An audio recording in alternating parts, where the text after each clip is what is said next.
Welcome friends to my review of the WattCycle 100 amp hour mini battery. So far I am very much impressed with the size. So it's 8.5 inches across this way, 8.5 inches across this way, and about 5.5 inches wide at the top. Let's just double check that. Yes, 5.5 at the top. 8.5 by 5.5. So completely square. What I like about this unit is that it's actually slightly smaller than the LiTime mini battery. So that I have over here, and I just wanted to put it side by side for comparison. The LiTime mini battery actually feels like it is much bigger compared to it. I just got this battery right now and I just wanted to make a quick video, start at least with this part, to put it side by side. So if you're trying to get a mini battery, which one is the more mini of the minis?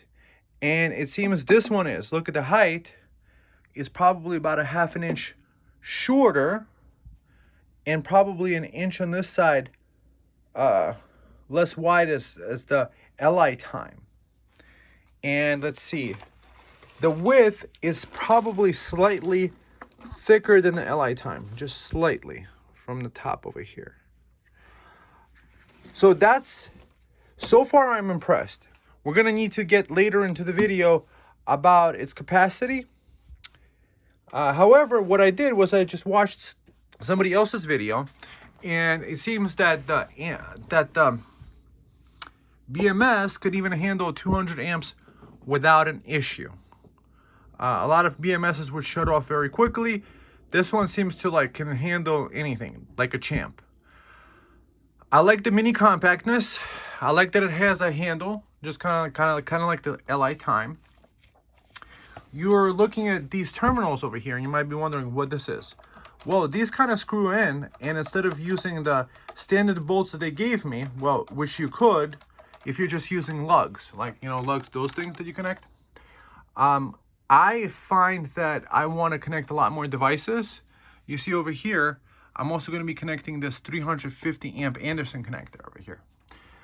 So in this preliminary part of the video, I just wanted to quickly show it side by side. Then I want to make these Anderson connectors on this one over here and use that to interface with the battery, because I find Anderson connectors are much easier to handle. You could plug and unplug them. You can't reverse polarity on them because the minus won't plug into the other minus. Like, you can't go like this, it just won't plug in. The connectors are high quality, and of course 40 amp fuses in each output. And using 10 AWG cable, which can handle 30 amps, and these connectors can handle up to 45 amps, which is awesome. This connector over here can handle up to 350 amps. This is the Anderson connector. The lugs that you crimp on to the 2/0 cable is this huge. And my plan with this battery is to actually have 2 of these batteries in the car, because I already have 2. And you see the plus, and the plus can only go to the plus and the plus, and it plugs in like this. My goal is to actually parallel these, so that if, let's say I have one solar panel on the roof of my car, or let's say I have one solar panel, I could quickly disconnect the parallel battery and carry it to where I need it. And because I have this high power 350 amp connector, I could probably do 2 kilowatt inverter without an issue, just powered from this device without having to screw in the lugs. The lugs, when they're fully complete, that's what they look like. They have this really big, nice, beautiful cap that goes on top. I just have this off right now because, I'm working on this battery. I'm planning to put 2/0 cable over here to connect it to this one, so these could basically stand side by side and connect into each other. And when I'm charging one battery, I'm charging up both batteries at the same time, like paralleling 12 volts. I'm a 12 volt guy. I find it easy. There's plenty of car accessories for 12 volts. There's plenty of devices for 12 volts. And things like 48 volts, they're more useful when you have like 10 kilowatts of solar and things like this. However, when you're just powering devices, 12 volts is more than you need. Especially when you have solar panels up to 200 watts, those are designed for 12 volt batteries. So it's going to have the similar kind of terminal, and it's going to be able to connect to this one. What we're going to see in the next part of the video is I'm going to first charge it up fully, and then I'm going to put it through a capacity test, and then we'll come back at the end for the final thoughts about it. So far I'm actually impressed with the size of it. That's kind of nice. Mini batteries, I mean 100 amp hours. I think it's about 22 pounds. So rather reasonably easy to handle. I mean, as easy as it is to carry around 22 pounds. And plus it will give you a workout. Maybe I could use these as dumbbells. That's fantastic. For the Anderson connectors, watch my video about it. Creating Anderson connectors. I have a tutorial about it and the reasons why I use them. Each one of these connections has a 40 amp fuse on it. So that's the way that cars use like things. When you connect things to the battery, there's always a fuse there that protects the system and keeps if there's a short circuit here, the fuse blows and it keeps the battery safe, which is really, really important. You got to be really safe when doing that. And when you're connecting things like inverters, the inverters have a fuse box, fuses inside them, so that's not an issue. And this kind of like with Anderson connectors, that kind of turns them into quasi solar generators in the way that, yes, the charge controller is outside of the thing, but to be able to connect 12 volt devices to it, it's pretty easy. You see, I created this connector to be able to do 5521 plugs in case I have a device that I need that's that type.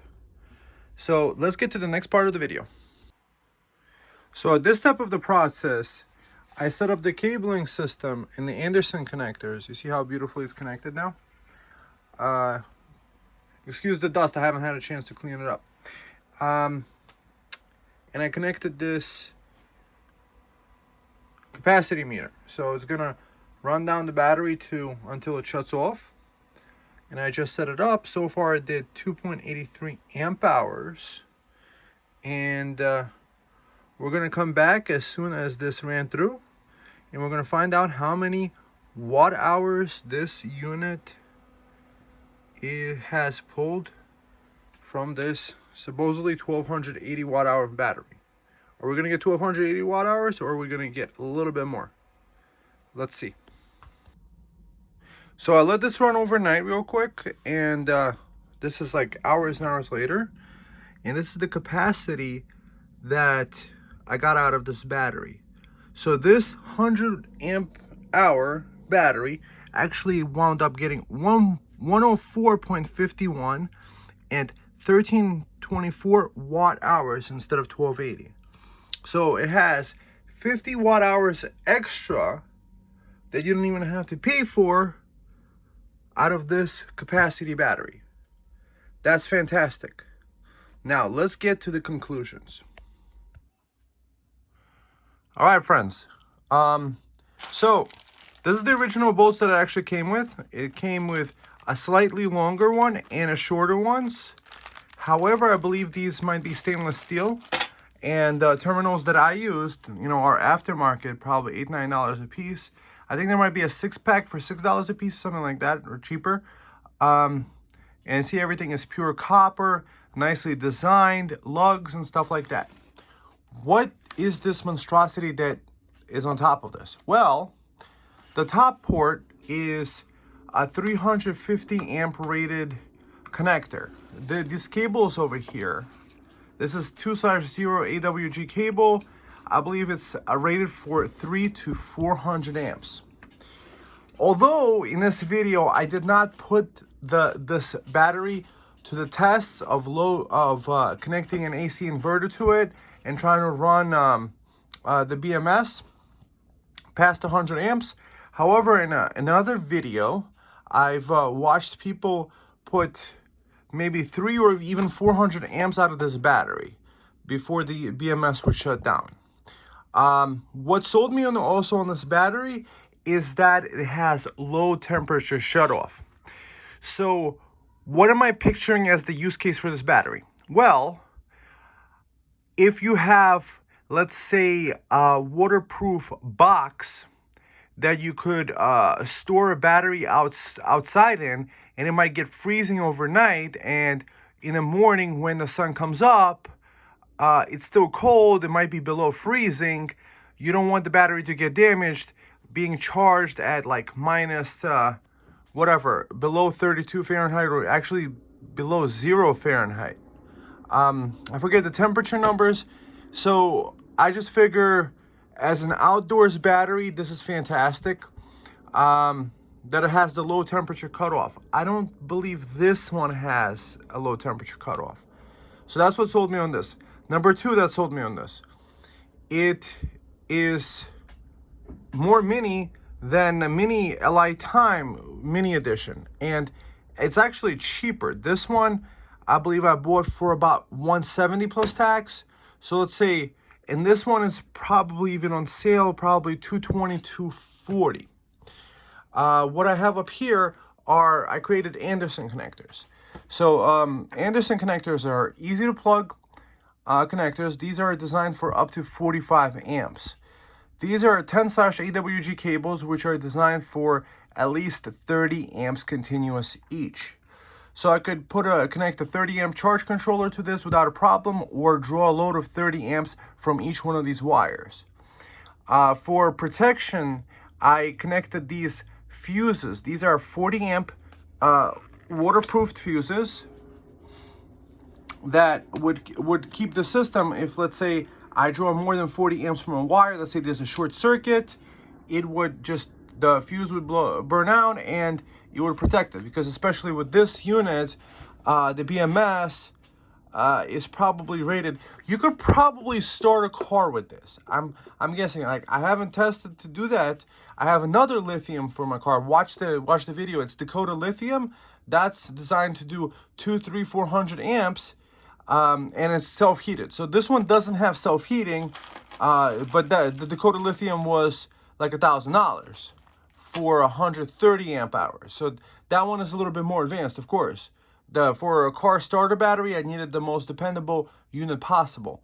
However, this unit is probably going to live in the back of my car, and to always have a backup power supply that I could charge from the inverter of my car.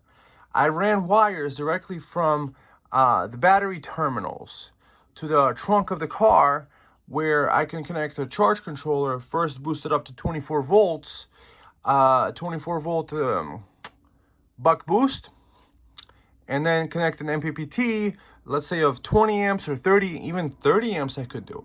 However, 20 amps is the ideal because I don't want to trip the circuit breakers that I have set at 30 amps actually.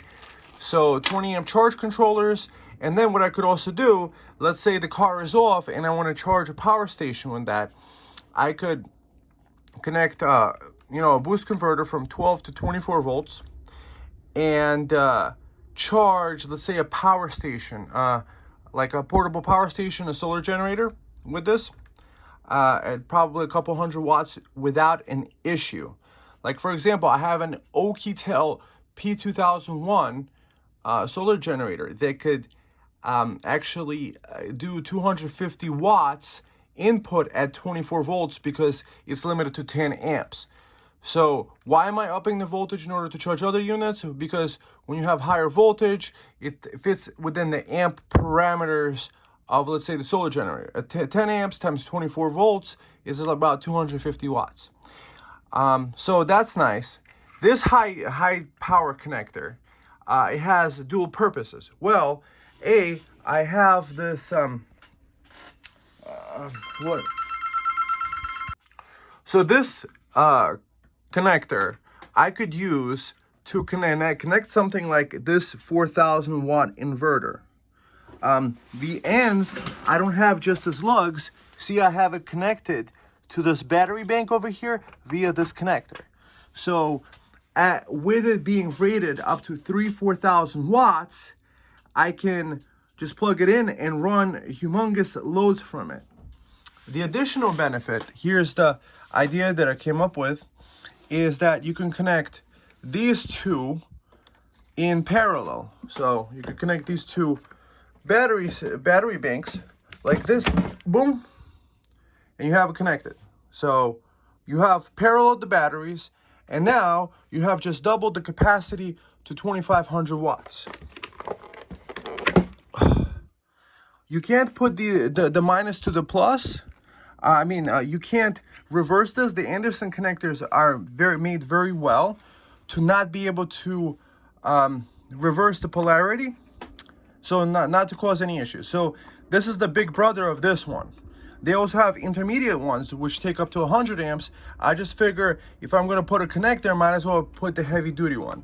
So this one is probably 20 bucks for the housing, and these heavy duty silver plated tongues on the inside.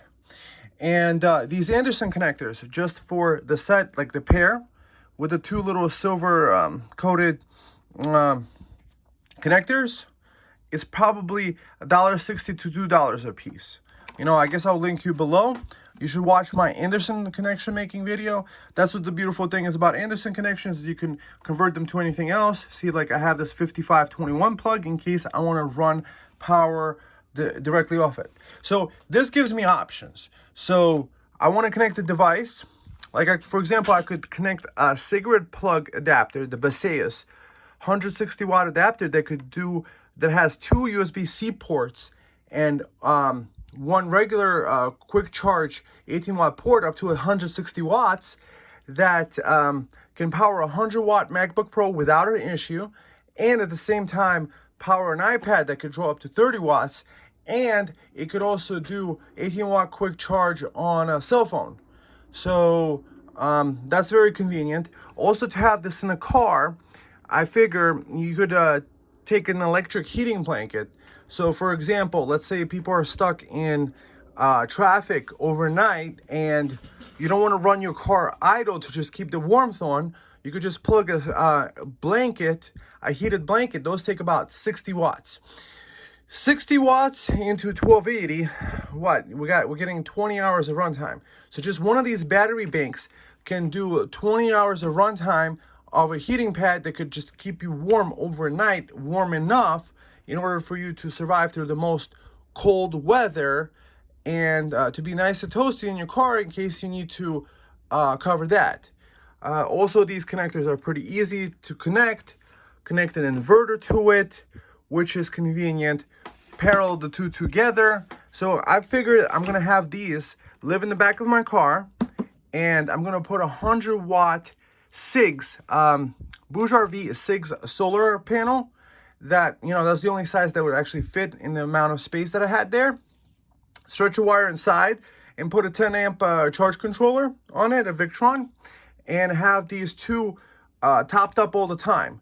So this way I have 2.5 kilowatts in my trunk, and in case I need to connect this to something else, I need portable power, I just disconnect one of the batteries, or I could disconnect both. It's easier to carry with two handles to where you need to. You have safe protected sockets. It's kind of better than a solar generator, because in a solar generator you only have, let's say, one 10 amp cigarette style plug, and you have those 5521s. Those are usually 3 amps. So 10 amps, what is it, 120 watts? In the little 5521s, that's like 35 watts each. And usually those have like a 65 watt, or maybe it has 100 watt power delivery, which is nice. That's what a lot of units have, maybe 2. However, with these 6, I'm not limited to it. For example, I could also use solar to charge this very easily. So in another review, I have the Batteria Power 10 and 20 amp solar charge controllers, where I plugged in the Anderson connectors, so you could connect probably 6 independent solar panels to it, and probably even charge this at even 800 watts or 1,000 watts. because it's multiple different charge controllers. With a solar generator, because let's say it has a limited 10 amp input up to 500 watts. So the optimal charge rate would be at a 50 volt input times 10 amps to get the 500 watts. However, most foldable solar panels, they're probably about 20 to 25 watts. So yeah, you could connect one into another. However, when you have solar panels in parallel, the shading of them affects you less. So you kind of get more of an efficiency. And plus you could have, 6 200 watt panels, connect 20 amp charge controllers to each one of them. So technically do up to 120 amps. However, solar panels don't produce the entire 100% rated output anyway. So you could max out the rated charge rate very easily. Then you could also use the same charge controllers that you would use for the solar panel to connect it to the car's inverter. I have 4 wires running to the back of the trunk where I could do an up boost to 24 volts and then do 20 amps, 20 amps, 20 amps, and 20 amps, maybe up to even 80 amps. I haven't tried that much. However, like maybe stick to 40 amps to charge this.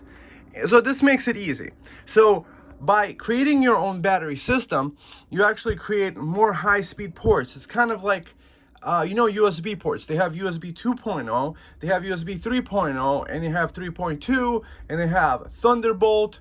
So each one has higher and higher bandwidth speed, let's say when you're transferring data. That's the idea with these two, is that you get the optimal speed and you have the optimal wires that will not overheat, are designed to be foolproof and safe with all these fuses. This is the same way that you have it in your car. In your car, there's a fuse block with like tons of different fuses in there to make sure that there's no like electrical short that would actually burn up, like start a fire or something, because like as soon as too much amps goes through, the fuse blows and that's it, and the circuitry stops until you replace the fuse again and until you get that circuit fixed.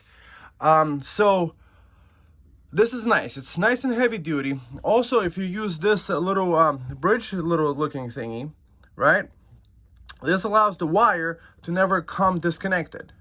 So let's say you wanted to have permanently connected and not like disconnect by accident, you have these little bridges to also use, which is really awesome because you could patch multiple different cables, you could figure it out. I like the usability of it because a lot of people, all they do is they just connect everything to the inverter and run everything in inverter power. And then they take a power brick from their laptop and they plug it into that. However, one of the things they don't realize is that that power brick converts AC electricity into DC electricity anyway.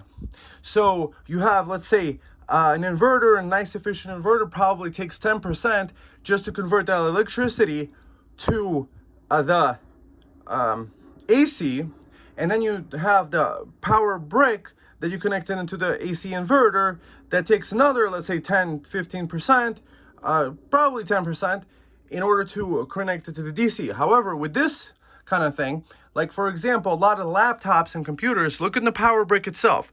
What does it say on the output? It might say 19 volts. So you could connect a 19 volt buck boost converter to this and connect that to the laptop through I often take the original cables, I just cut it, connect an Anderson, so I could always reuse the power brick in case I needed to put one of these, and then I could just plug it into a 19 volt up boost. So there's usually a 90% conversion efficiency through that, and then you don't have to have the overhead of the inverter. The inverter by itself draws power. Like the 4,000 watt below that you saw, it takes probably 9 or 10 watts, between 8 and 10 watts to just be powered on for its operation. However, when you run things directly from the battery, you get the most efficiency. So technically, you're going to have an off-grid computer or a PC system I have an off-grid PC where I just have it plugged in through the Anderson connector to my 12-volt power supply, and it's a full desktop PC with a gaming graphics card, an RTX 4070 Super, and it's powered off a battery. So same technology as you would have, let's say, in a laptop. It's kind of like an uninterruptible power supply. The power goes out, it's going to drain from the battery onto the other thing. However, what you did is you eliminated the 9 watts per hour from the inverter, and then plus you eliminated the 10% loss from the conversion from the DC electricity into the AC electricity, then convert the AC electricity into DC electricity again. So this way you connect DC 12 volts to a higher volt 19 volt. By the way, 12 volt is actually a misnomer. This 12 volt devices usually have a tolerance. Like for example, I found that you could run switches, network switches, and a telephone and a lot of devices, let's say like lights, that are, let's say, 12 volt input at whatever the battery could put out. When it's charged up, it's going to be about 14.2 to 14.4 volts. When at full charge, this is at 13.5. How battery level is established is, as the battery is charged up, it's at 13.5. As it goes down at 12 volts, it's actually 90% discharged. It has 10% battery level left. So yeah, 12 volt is the most compatible system that you could have. So I'm pretty excited about this battery. To have it sit in the trunk, this is the easy to carry handles are nice. The pricing is reasonable. It's between $180 and $250 depending on the sale. I like the compactness of it. The charging protections that it has a high-end BMS. So technically, you could probably run the 4,000 watts inverter, but I probably wouldn't run a 4,000 watt load. But I think I would be completely confident in running. Don't hold me to it. It's your own safety is your own concern. I would probably run a 2,000 watt load from this anytime. 1,500 watt, based on the review that I saw of somebody actually putting it through the paces of getting 2, 3, 4,000 watts out of just this little tiny unit, or at least this brand's unit. Watch one of the other reviews for the batteries. This is just my take on it. I just like the easy ability of being able to connect everything DC. Like for example, network switches. I have a network switch that gives me networking in the house. I don't use Wi-Fi, although you could connect the Wi-Fi. Like for example, if you have a Wi-Fi 12 volt device, this probably will work. Obviously, caveat emptor, it's up to you to see if you're comfortable to put a slightly higher voltage into a 12 volt device. If you're not, you could always connect a stabilizer, voltage stabilizer that can take between, even 11 volts, even up to 35 or something like that, to just a 12 volt converter, so you could have 12.00 volts. I found that when you, at least with a mini PC, when I put 20 volts into it, instead of 19, it didn't break, but it did crash. However, when I put the 19 volt converter to it, it works flawlessly, stays on all the time. That's the GTR 7 Pro. I have it running from a 12 volt battery. So the convenience of this like this is nice. I think also it uses EVE cells. So instead of those little circular cells that you might see, like circular ones, it's actually big blue, kind of like long, kind of like blocky rectangular cells. So possibly there's a design efficiency in that. This probably uses EVE cells too. I can't say anything bad about this battery. I'm happy I bought it. Just in the I just have it up here for comparison because this is the second battery that I bought of the 100 amp nature. I just also wanted it to have a battery to do testing with like solar reviews and stuff like that, to have something to dump electricity into. Like using the Batteria Power charge controllers or Victrons and stuff like that. Everything I have is actually Anderson connected. I have an Anderson making video. If you want to replicate my design, you could do that. The terminals, also what I like about this unit is that some units, like for example these are Cloud Energies. This terminal is not, it's not screw on. It doesn't, you can't put like a screw on rod in there and you know, connect an aftermarket design one. So that gives you a limit to the amount of things you could connect. I mean, you could probably connect a couple of these 2.2/0 AWG cables. However, you see with me, I just put pure copper everywhere because copper is the most conductive. You know, I like having nice quality. I mean, if you're already gonna have the stuff, you might want to go for the highest quality. I use a hydraulic crimper, and you know, these are, you just use heat shrink type of deal to isolate this. All beautifully done, and easy to use connectors. So overall, yes, I do recommend this battery. Links are below. Yes, they're Amazon affiliate links. They don't cost you anything.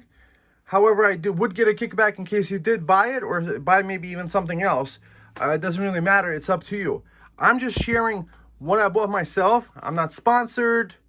I just buy my own stuff and I make reviews about it. So technically, I'm kind of like an end user like yourself, and I'm not beholden to any company, which is actually kind of nice. Maybe that's my angle to it.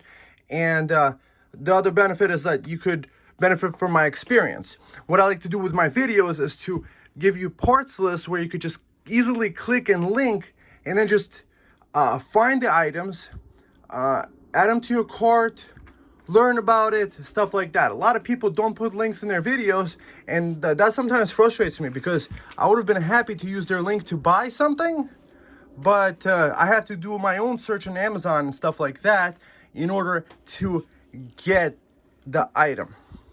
So thumb up the video, like, subscribe, all that good stuff, and I'll see you in the next one. I hope you found this video useful. Put your comments below. Did you find even a smaller battery? Did you find something more interesting? Did you do you have any ideas, like what else could be the great use cases for it? I mean, a CPAP machine would run from this. A 12-volt fridge, you could connect to it. 12 volt is just so convenient. 48 volt has its uses when you have huge solar arrays, like thousands and thousands of watts. Maybe that's when you need 48 volts. However, it's still possible with multiple charge controllers to use 12 volt solar system even with thousands of watts coming in. I'm excited for you guys to, you know, if you guys get this, you know, the capacity is nice, the 1324. I'm excited about that. Great unit. I'll see you in the next one, and have a great day, my friends.